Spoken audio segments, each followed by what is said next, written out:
बातमी सोलापूरमधून। सोलापूरमध्ये उन्हाचा तडाखा दिवसेंदिवस त्या ठिकाणी पारा हा वाढत चाललाय।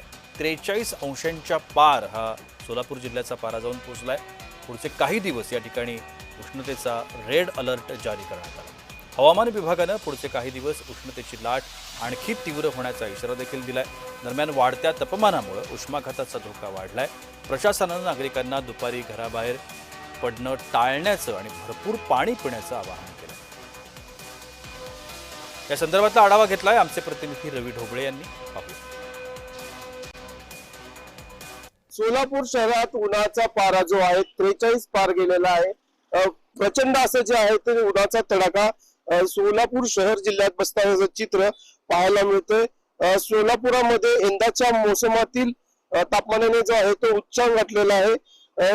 काल मंगळवारी सोलापुरात 43.2 अंश सेल्सिअस इतक्या तापमानाची नोंद झालेली आहे। वाढत्या उष्णतेमुळे जनजीवन जे आहे ते विस्कळीत झाल्याचे चित्र आपल्याला पाहायला मिळते। रस्ते निर्मानुष्य झाल्याची स्थिती आपल्याला पाहायला मिळत आहे। आता सकाळचे 11 वाजले तर आपण पाहू शकता रस्ते जे निर्मानुष्य झाल्याचे चित्र आपल्याला पाहायला मिळते।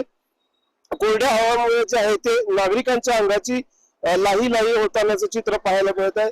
सिग्नलची वेळ जी आहे ते कमी केलेली आहे। प्रशासनाला जे आहे नागरिकांना काळजी घेण्याचे आवाहन केलेले आहे। त्यामुळे सकाळी 10 ते 4 या वेळेत बाहेर पडू नका असा सल्ला देण्यात आलेला आहे। प्रशासनाने देखील नागरिकांनी जे आहे ते उलटी येणे, चक्कर येणे, मळमळ होणे होत असेल तर डॉक्टरांचे सल्ला घ्यावा, उन्हात बाहेर पडू नको असं आवाहन जे आहे ते प्रशासनाकडून करण्यात येत आहे। एकंदरीतच येत्या 2 ते 3 दिवसात उष्णतेची लाट देखील येईल असा प्रशासनाने सल्ला दिलेला आहे। त्यामुळे कुठेतरी सोलापूरचा पारा जो आहे तो एप्रिल महिन्यातच वाढल्याचं चित्र आपल्याला पाहायला होतं। रवी ढोबळे, जय महाराष्ट्र न्यूज, सोलापूर।